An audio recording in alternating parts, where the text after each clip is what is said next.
Let us pray. Almighty God, we ask your blessing on our Bible study this morning. Be with us as we continue to read through the book of Daniel, and bless us all in this Lenten season. And for those that are taking the break, let us have a happy St. Patrick's Day tomorrow. All this through Christ our Lord. Amen. Amen. All right. We are reading Daniel still. The video did we watch the video last week? I think we did. Yeah, we stuck around because some people stuck around and watched the video and some people did not. So if you didn't see the video, it was about both the guys in the fire, which we read last week, and about Daniel in the lion's den. And so those in the narrative in terms of chapters are chapters 3 and 6. And so they skipped ahead a little bit, but we're in the right order. And the video we're going to watch today actually deals with chapter 4, but we're going to read it first because I think that if you watch their video, they will demystify a bunch of stuff before we've actually read it. So this is a story in chapter 4 that let me step back for 1 second. If things seem to repeat, like the scene in the fire and the scene in the lion's den are totally different, except they're the exact same scene. Like if you replaced fire with lion and you replaced the 3 young men with Daniel, it's basically the same scene with 2 different kings, 2 different groups that get thrown in, and 2 different things that are supposed to kill them. But getting thrown into something that will kill them and God saving them is the kind of standard thing that happens in both of those. We also see sort of duplicates of dreams. If you remember in chapter 2, which was probably 2 weeks ago, we read the story of the dream that Nebuchadnezzar had about the giant statue with the different types of metal that finally got to the point where it was iron and clay and represented the Babylonians and then other future empires as well. Chapter 4 is another dream and is a similar type of thing. So let's read it and we can discuss as we go through. As we go, because it comes up pretty quickly, remember that just like Shadrach, Meshach, and Abednego were also called, they had other names. I can't remember what they were. But Daniel's name is Daniel or Belteshazzar. So it goes back and forth. And also remember that Babylon and Chaldeans are used kind of interchangeably. So the Chaldeans, they're the Babylonians, basically. So it kind of goes back and forth between those two. So as you read it, just remember Daniel and Belteshazzar are the same person, and remember that Chaldeans and Babylonians are the same group of people. Okay. Can you see my screen? I think you can. Yes. Yes. All right, Patrice, I know you were on first because you noticed that I had a fan behind me. Can you read up to the poem, up through 9, up through right here? King Nebuchadnezzar, to all peoples, nations, and languages that live throughout the earth, may you have abundant prosperity. The signs and wonders that the Most High God has worked for me, I am pleased to recount. How great are his signs, how mighty his wonders. His kingdom is an everlasting kingdom, and his sovereignty is from generation to generation. I, Nebuchadnezzar, was living at ease in my home and prospering in my palace.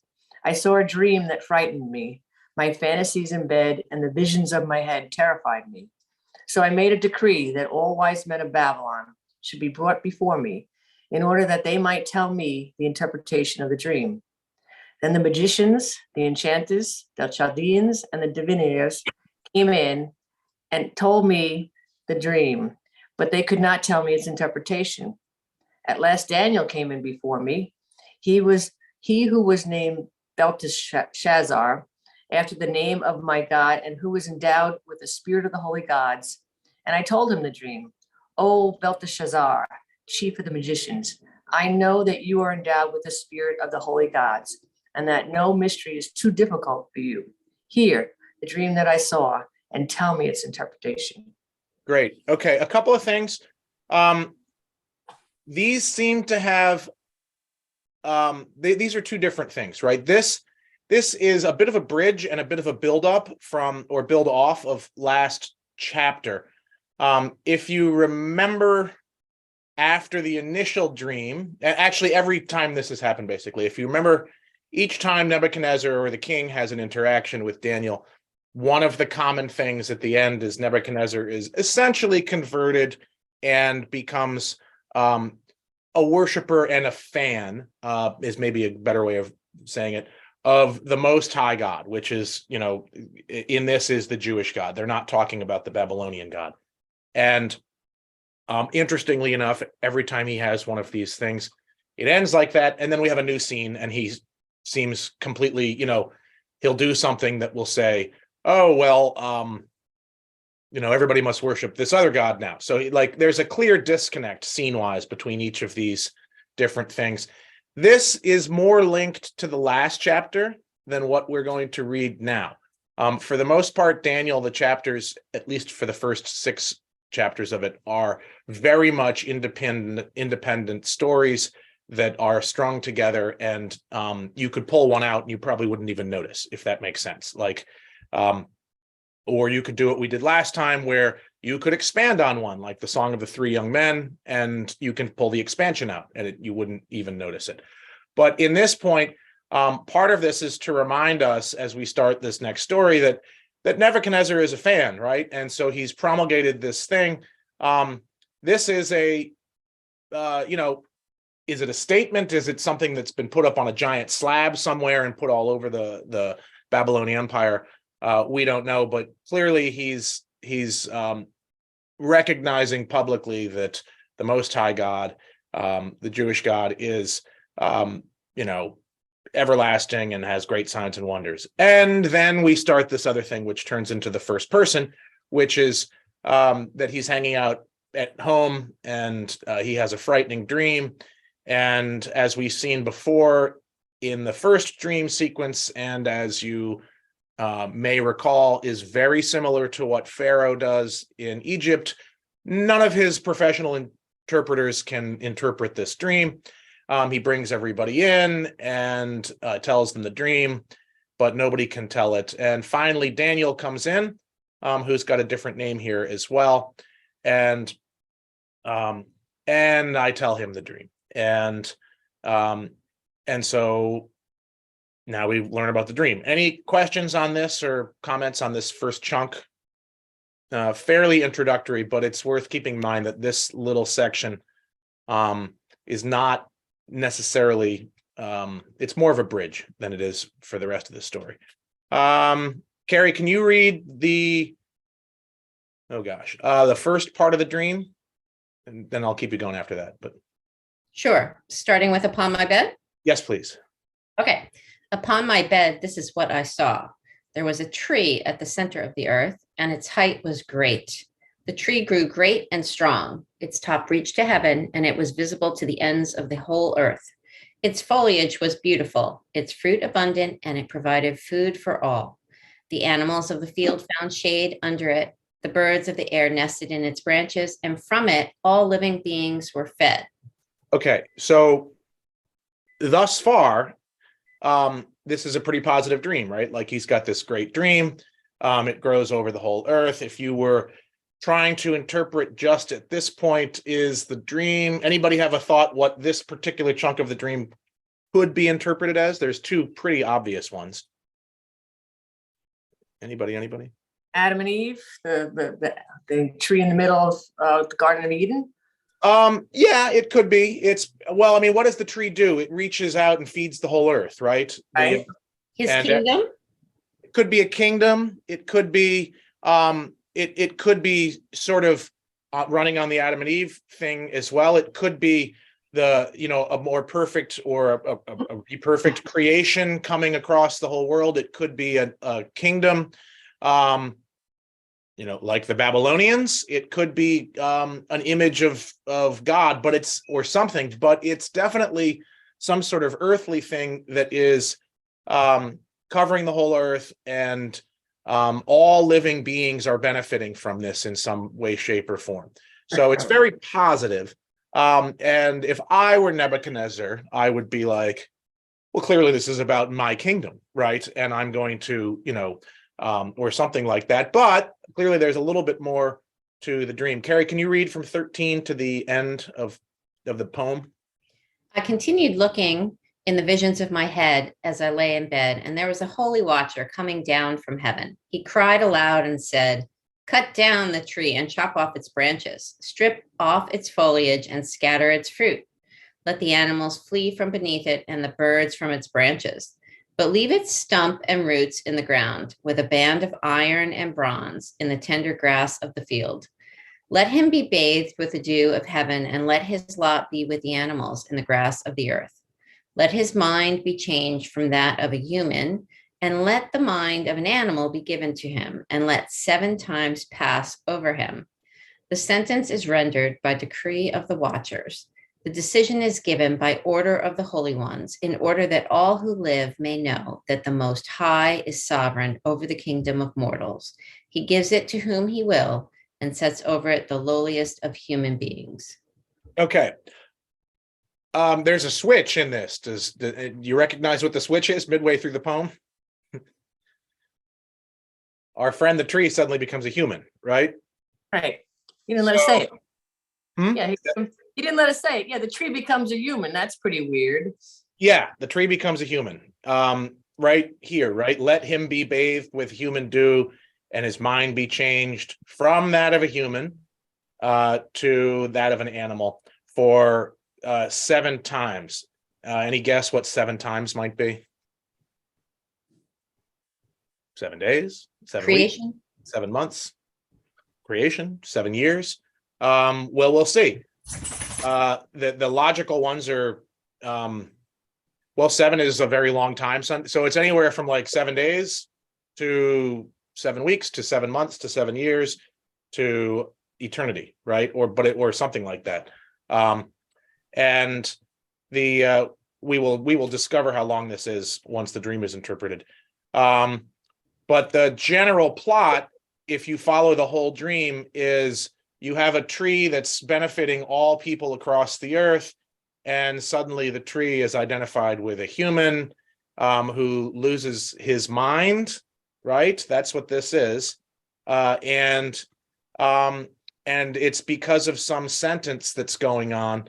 And the reason why he's being punished in this way is in order that all who live may know that the Most High is sovereign over the kingdoms of mortals. He gives it to whom he will and sets it over the lowliest of human beings. One way to think about this, and we'll see in the official interpretation if this is true, is linking back to our first thing up here, which I said was a bridge, but it's not just looking backwards. It does look ahead. Nebuchadnezzar has recognized at this point that the Most High God is wondrous and his kingdom is an everlasting kingdom. And now we transition to what looks like in the dream a human kingdom. You wouldn't have known that from the first part of it because it was all positive, but it gets chopped down, and it gets chopped down, and the tree turns out to be probably a king, and that king's entire empire is reliant on our friend the Most High. So any earthly kingdom is guaranteed to be, if it's going to last or anything at all, it's only because of God. Does that make sense across that? Any additional thoughts? Or I have a question. Yes. The Episcopalian interpretation of the term the Watchers. Yes. Who are the Watchers? Well, there's a hymn that we have that references this language. And so, the hymn, Ye Watchers and Ye Holy Ones. No. Ye Watchers and Ye Holy Ones. One of my Bright dad's and- favorites. It's about all the angels. Burial. It's about all the different ranks and orders of angels, and they show up. So a couple of biblical images of angels that you probably know is in the story of Sodom and Gomorrah. Three men show up and talk to Abraham, and it turns out that one of them is the Lord and the other two are sort of heavenly companions. So they sometimes look like messengers from God that look like humans. In The watchers is a positive thing, not a negative.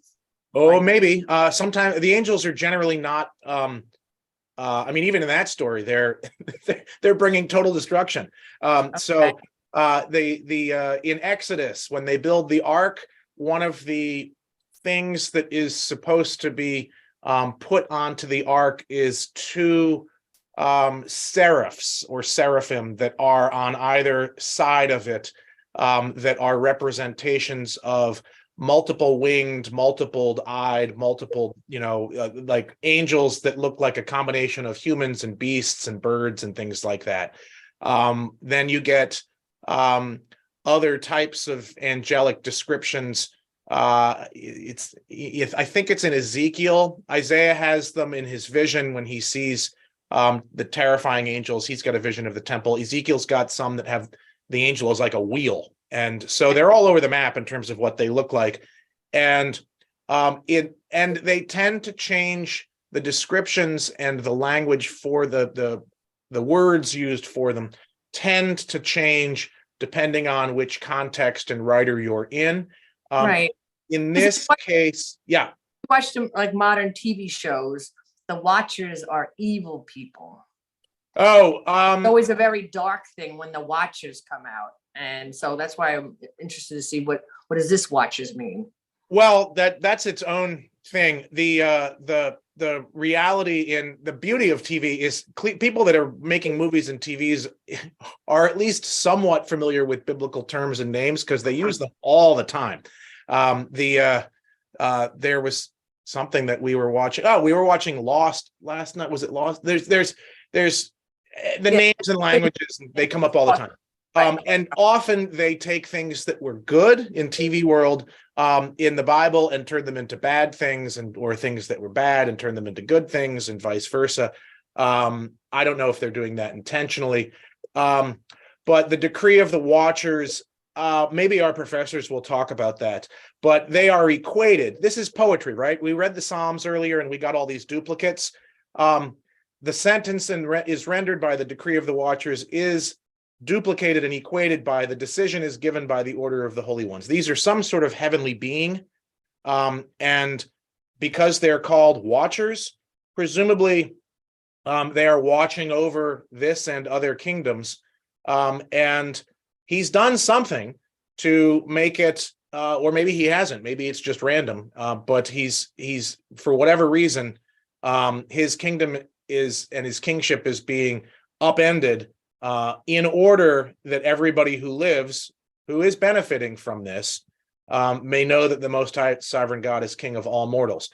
It's worth noting that it's not specifically said, but this kingdom was benefiting, or this tree was benefiting all people, and now it's been chopped down. So all people are not being benefited anymore. And it's to show the power of God in a kind of negative light, I think, to a certain degree. Any other questions on this? They are probably angelic beings. And there's a hymn about them. All right. Carrie, can you read 18 and just finish that chunk off? This is the dream that I, King Nebuchadnezzar, saw. Now you, declare the interpretation, since all the wise men of my kingdom are unable to tell me the interpretation. You are able, however, for you are endowed with the spirit of the holy gods. All right. Fairly straightforward. This is interesting. We've been having interactions already with Daniel, and Nebuchadnezzar should know quite well that Daniel does not worship the holy gods. Daniel worships, and his friends worship only very specifically the God Most High, the Lord, that sort of thing. All right, so Daniel's going to interpret the dream. Jim, can you read our dream from here to prolonged? To prolonged. Yep, then Daniel all the way, just the whole paragraph. Okay. Daniel interprets the second dream. Then Daniel, whose name was Belteshazzar, was severely distressed for a while. His thoughts terrified him. The king said, Belteshazzar, do not let the dream or the interpretation terrify you. Belteshazzar answered, my lord, may the dream be for those who hate you and its interpretation for your enemies. The tree that you saw, which grew great and strong, so that its top reached to heaven and was visible to the whole earth, whose foliage was beautiful and its fruit abundant, and which provided food for all, under which animals of the field lived, and in whose branches the birds of the air had nested. It is you, O king. You have grown great and strong. Your greatness has increased and reaches to heaven, and your sovereignty to the ends of the earth. And whereas the king saw a holy watcher coming down from heaven and saying, cut down the tree and destroy it, but leave its stump and roots in the ground with a band of iron and bronze in the grass of the field, and let him be bathed with the dew of heaven, and let his lot be with the animals of the field, until 7 times pass over him. This is the interpretation, O king, and it is a decree of the Most High that has come upon my lord the king.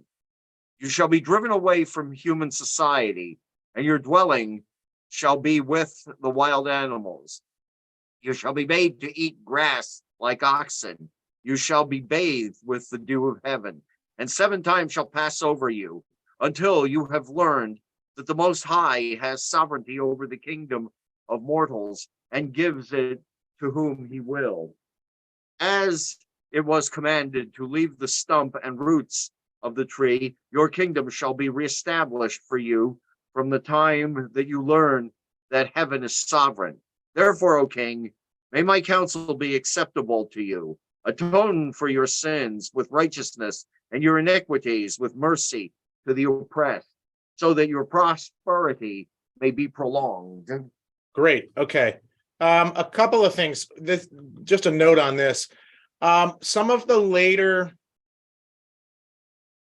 literature in the Bible refers to God as heaven. That's in terms of the changing way people talk about God. This is one of the things that tends to show up later. If you ever read the Maccabees, they speak about God continually as heaven, and that's pretty late.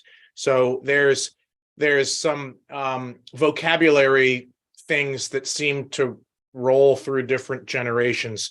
And I would not go so far as to necessarily say that this is an obvious sign that this is probably a later text, but it's probably a later text, and this is one of those things that may give you a key to that, is that some of the language is later. So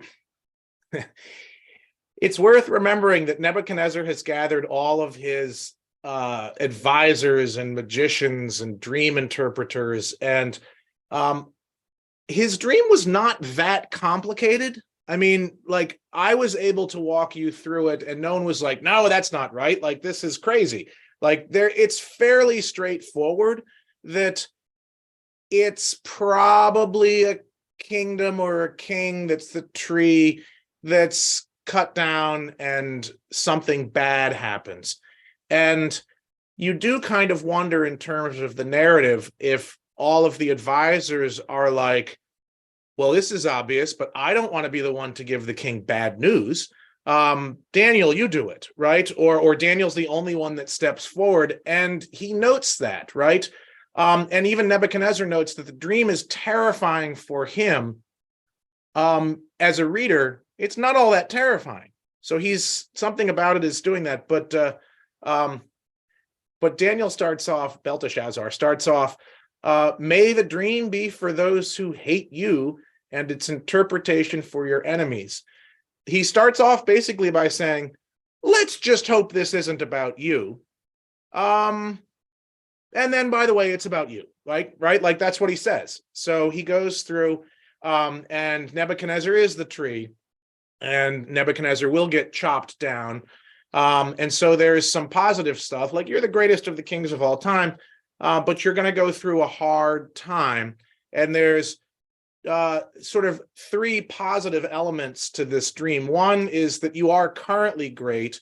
Two is that the stump will last, and so your kingdom will regrow out of it. And three, it's only going to last 7 years or 7 times or whatever that is.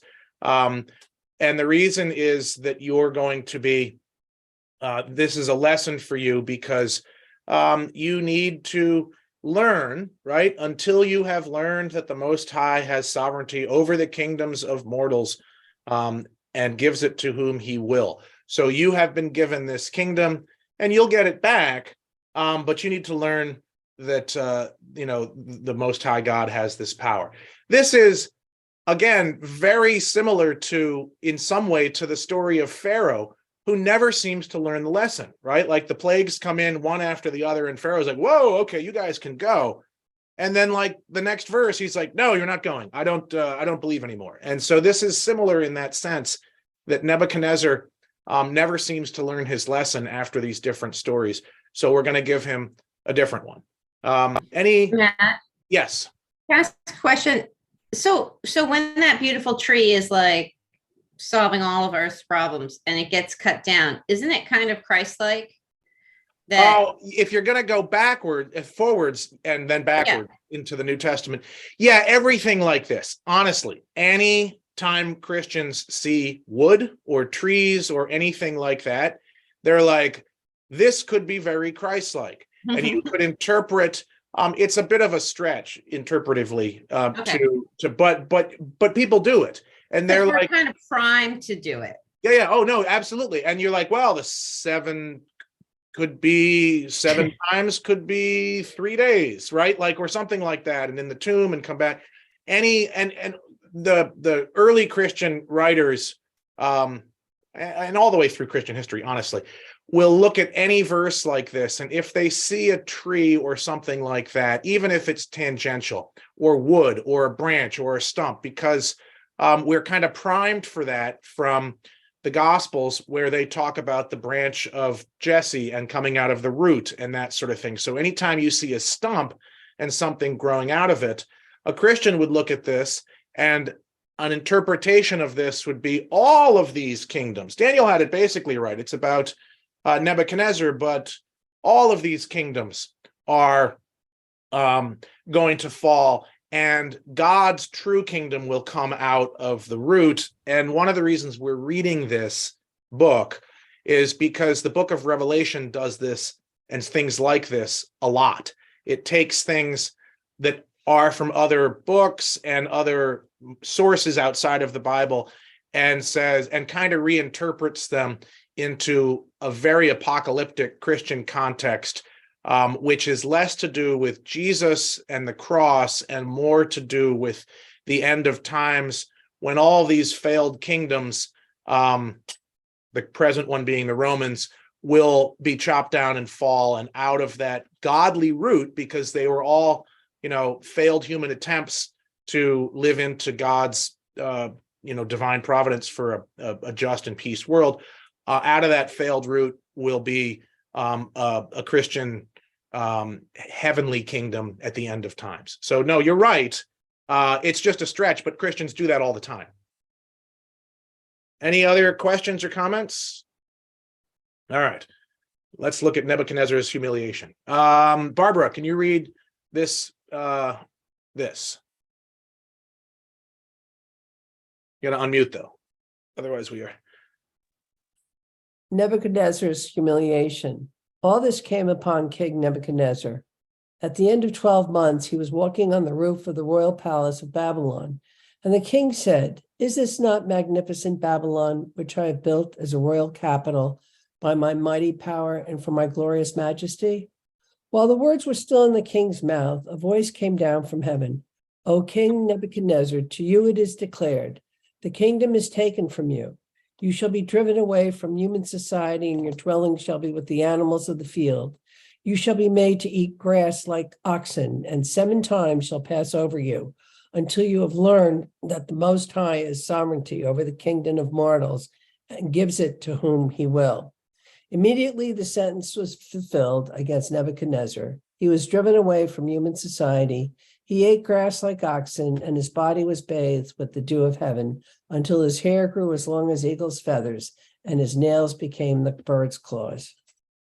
I love the imagery.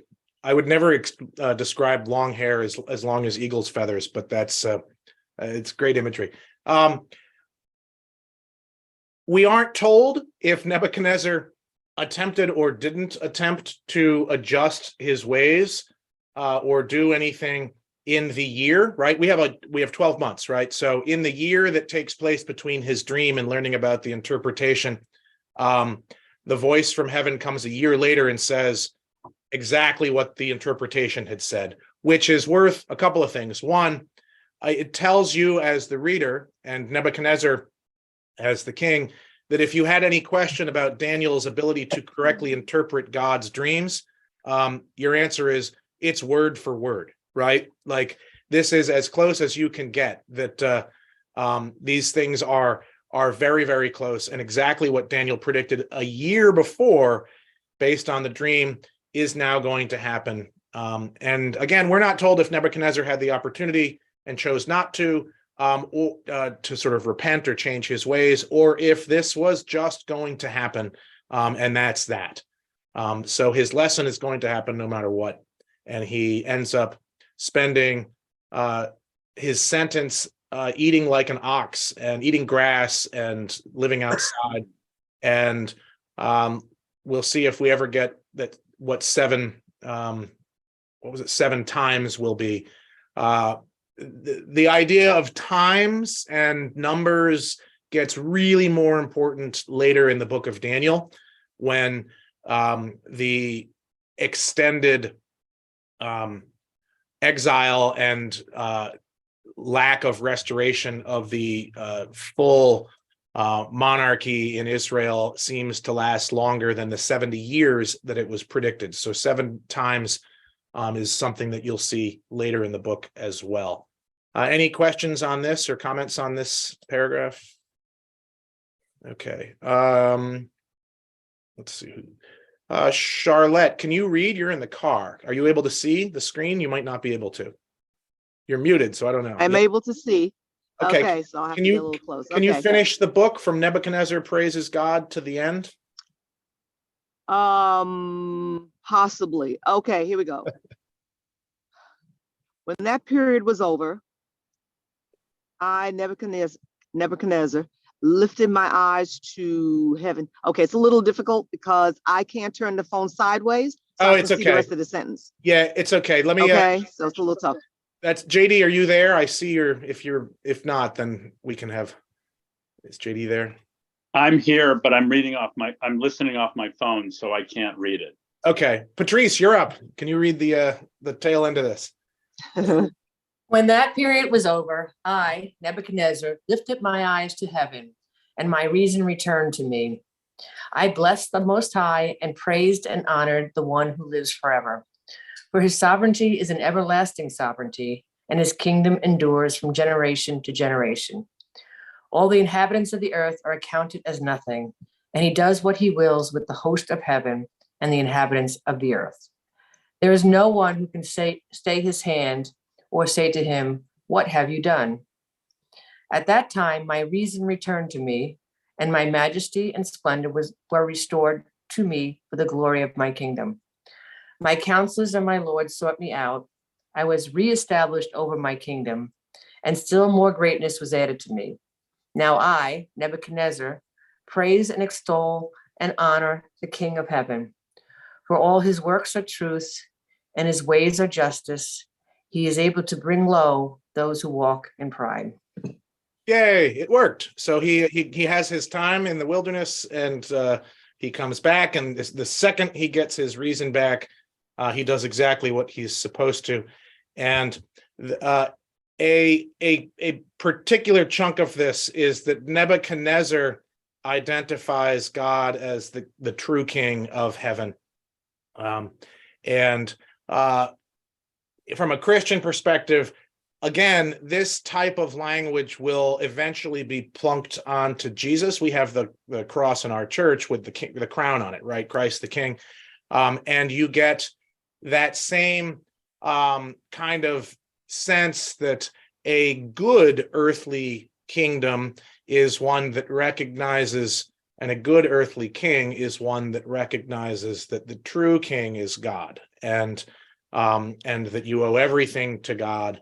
And so Nebuchadnezzar's lesson is learned, and we move on to the next passage in the next chapter, which we'll read next week. But there's a video I want to watch, which our professors deal with this chapter, and a little bit more than that. But they will address a couple of things that we didn't talk about, which is one of them is, did this ever happen? And there's no record for what it's worth. One would think the Babylonians might have a record of Nebuchadnezzar going off into the and losing his mind for a while. There's no record of that.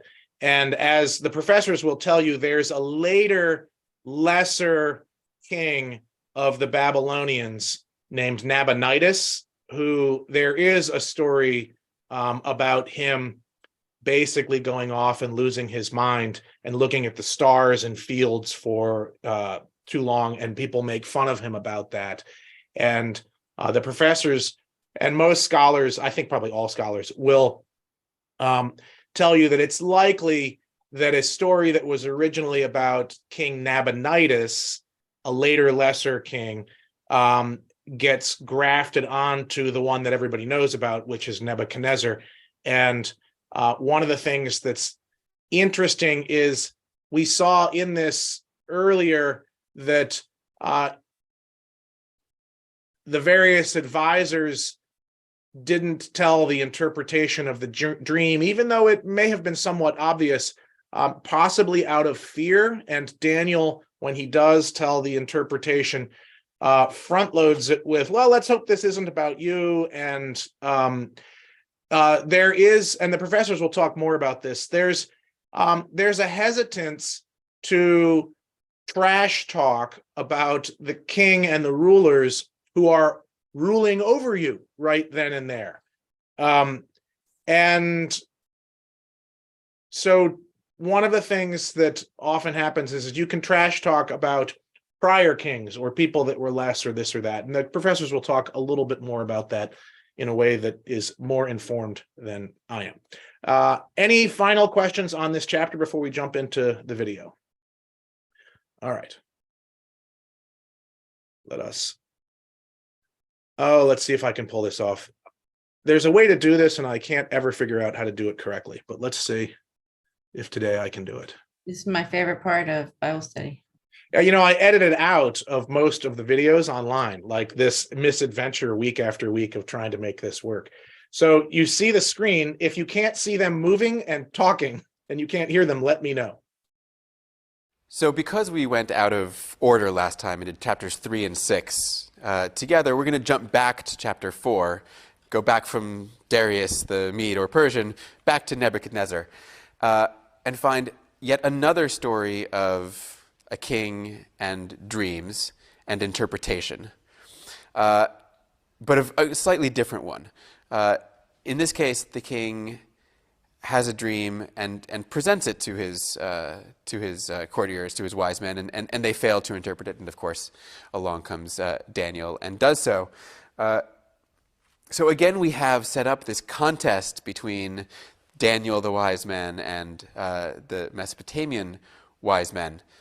Just part of the ongoing dispute between Judeans and natives. Is that the issue here? Who has the better way of interpreting mysteries? Mm-hmm. The Babylonians had this famous apparatus of divination and all these experts. Right. And Daniel comes along and poo-poos all that and just prays to his God and gets the revelation. But you would have to say that Nebuchadnezzar learned something since chapter 2. Yeah. At least this time he told him what the dream was. That's right. And what happens then is actually somewhat remarkable. I don't think there's anything quite like it in the rest of the Bible. That is, the interpretation of the dream is, Daniel says, you're going to go crazy for a year. Yeah. Now, the dream itself is about a big tree Yeah. that's cut down. Yeah. And then we're told a watcher and holy one comes down from heaven. We'll meet lots of holy ones in the second half of the book. And they pronounce a judgment. And the judgment is on the king. When Daniel interprets it, he's kind of apologetic about this. And he says, I hope this is for your enemies, not for you. Yeah. But in fact, it is for him. And that he is, in effect, to go mad for 7 years. He's going to be out there like a wild animal, drinking the dew of the field. Since we don't think that this actually happened again, what do we make of this as a, if it's not historical, that the king went mad, what kind of message is this? Why would this be the story?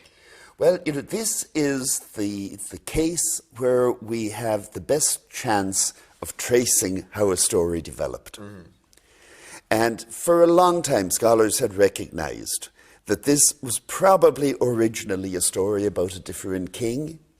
And this was Nabonidus, the last king of Babylon.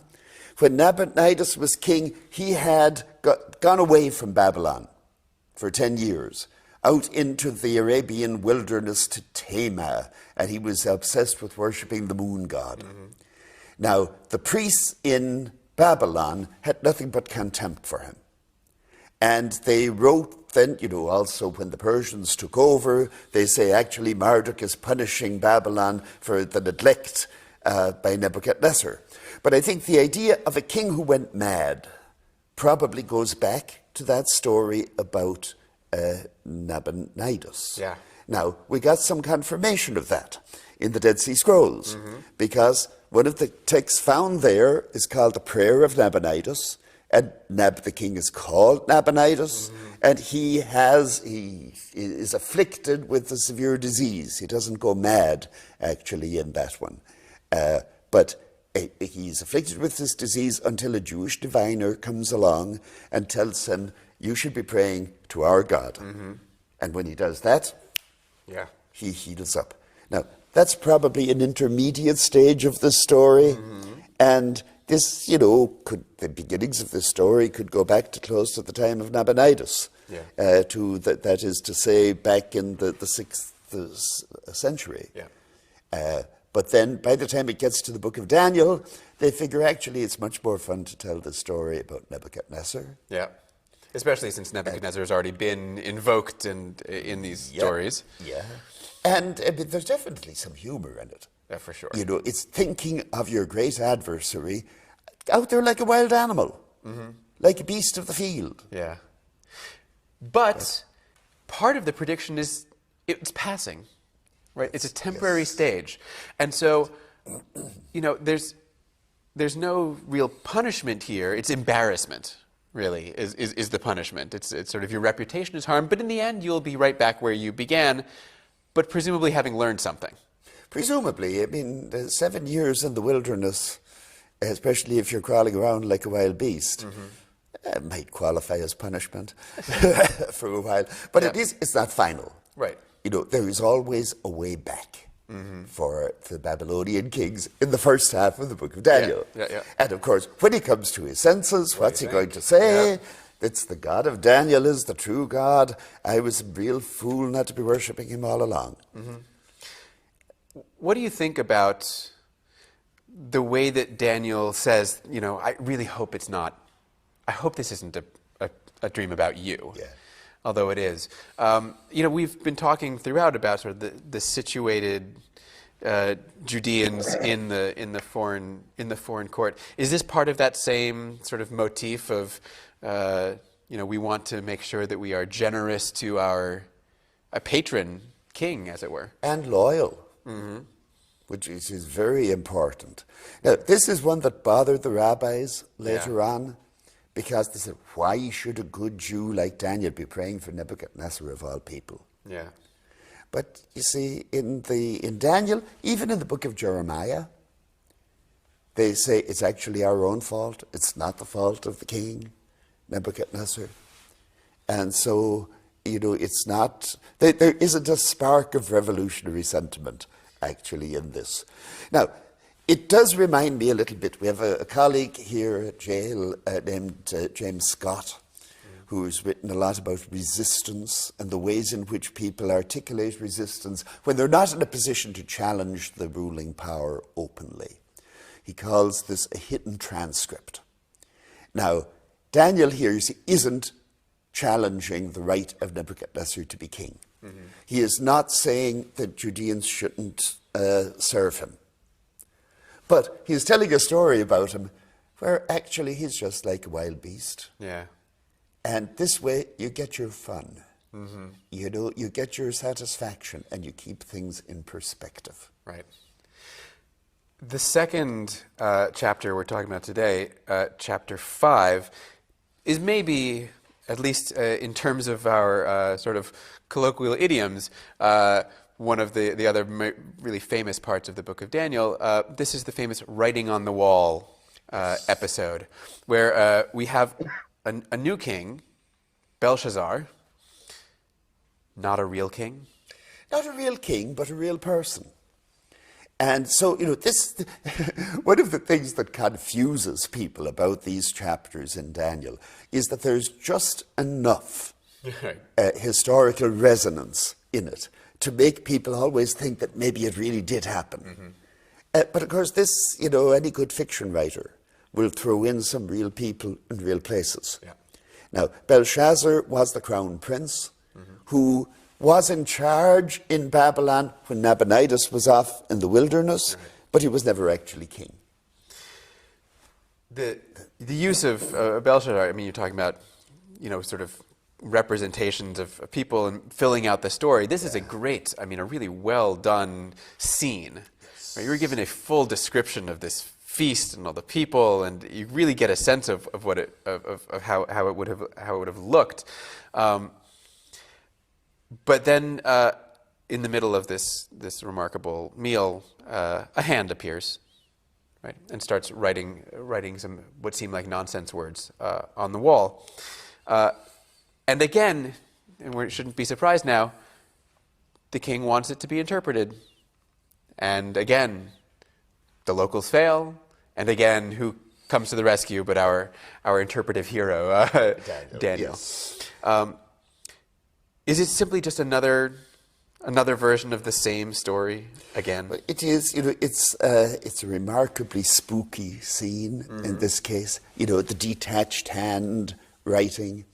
Now, there's also some history behind this story, because the words that are used, mene, tekel, and farsin, were designations of kinds of money in declining value. And so, in that sense, this story would have been very much like the one in chapter 2. Right, with the statue of silver, gold, and a prediction of how things are going to go downhill. But the way Daniel interprets it, he's not that at all. It says, you're weighed in the scale and found wanting, and your kingdom is given to the Medes and the Persians. So this is obviously a secondary use of a story like that. But where this one differs from all the other stories is the sheer antagonism. And you see, Belshazzar doesn't really recover. It's that night Darius the Mede comes along. Right. And Belshazzar dies. Exit Belshazzar. Yeah. That sort of very confrontational tone between Daniel and the king, that's quite different from what we've been talking about. I mean, and would you think that has something to do with Belshazzar actually never having been a king? I mean, are we able to play more with that character, to be more confrontational, precisely because no one could actually be offended? He isn't a real king. He's not a legitimate king. You can get mileage out of that. You have cover, in other words. Now, what some people, though, nowadays would argue is that this shows what Daniel really thought about the Babylonian kingdom, and that there is an undercurrent of hostility all the time. I wouldn't go so far with that. I think if you look at these stories on the whole, relations are still pretty good. There is still a positive outlook. The king will come around. But there is, this allows for the possibility if he doesn't come around. Yeah, right. We've set up Yeah. we've set it up so that either is okay, really. Yes. But also there's a recognition that Nebuchadnezzar did rule for a good long time. Darius did have a nice. I mean, you can't. There's historical. You can say they converted, but we can't have them dying before their time, as it were. That's right, true. in these stories. Yeah. Whereas again with Belshazzar, we can sort of cut him off whenever we like to and play a little bit. If you're telling a story based in the latter years of the That's right. Babylonian kingdom, everybody knew that Babylon eventually fell. That's right. And that's too good to pass over. Yeah, there's an opportunity for sending a nice message there. And however loyal Daniel and his friends may appear to the Babylonians, in the end of the day, they're hoping for something else down the road. I'd call this deferred eschatology. They're not actually looking for God to suddenly strike down all the Babylonian kings right away, but eventually. Yeah, I mean, I think that's an interesting point. That is the stories that are written from within a foreign setting, within an exiled setting, whether it's Babylonian or whether they're in Persian or wherever it may be. We are used to the notion, I think, maybe from the prophetic books, of a desire for immediate return. Yeah. And you really don't get that from the books that were, I think, more authentically written in those foreign settings. They seem to be much more realistic about the length of time they might end up spending there. Yes, and I think some of them may also have realized that life wasn't so bad. There were many Judeans in Babylon who didn't rush to come back when they got the opportunity. Yeah. And in the later period, a lot of people figured life was much better in Alexandria. Yeah. So as we sort of come to the end of these, the first half of the book of Daniel, and these court tales that we've are really so enjoyable, such enjoyable stories. What we're really looking at then is a collection of thoughts about life in foreign land and how to maneuver within a dominant culture that is very different from your own without losing identity. Is that yes, big picture? And how to juggle loyalty to a foreign king and loyalty to your own God, an exclusive loyalty to your own God. Yeah, it's an issue that is obviously very long-lasting. I mean, this comes into the New Testament as well. I mean, this is a serious, long-lasting rabbinic literature, even in some cases very much up to the present, right? How do you balance religious faith loyalty, even in terms of practice and belief, with being part of what we would now call a secular society, but at the very least, a different one? The Book of Esther, which is another case of this, does so without really talking about worship at all. Yeah. Daniel is much more religious. Yeah. In that regard, but it's insisting that you can be religious, you can even go against the edict of the king and still be appreciated for your loyalty. Yeah. It's still supposed to be a formula for how to get ahead in the Gentile world. Right. The second half of the book that we're going to turn to next, completely different. Completely, yeah. All right, we are back. Any questions on the video? Comments on the video? All right. Next week we will read The Writing on the Wall, which we just heard a little bit about, which is what were we in? Chapter 4 today. So it's in whatever the next chapter is, chapter 5, and maybe we'll get into the Lion's Den as well, which is chapter 6. As I had mentioned last time, similarly to chapter 3, where there's a Greek extension of the Song of the Three Young Men that works with the guys in the fire, there's an alternate version of the Daniel in the Lion's Den, which we will definitely read as well. But I don't know if we'll have time for that next week, but we will read that as well as our other interlude. Anything else before we head off? Good to see you all. Have a good week. See you next Thursday. And if I don't see you tomorrow for our St. Patrick's Day service, which starts at 5:30, have a happy St. Patrick's Day. Talk to you later. Talk to you later. Bye. Okay, bye.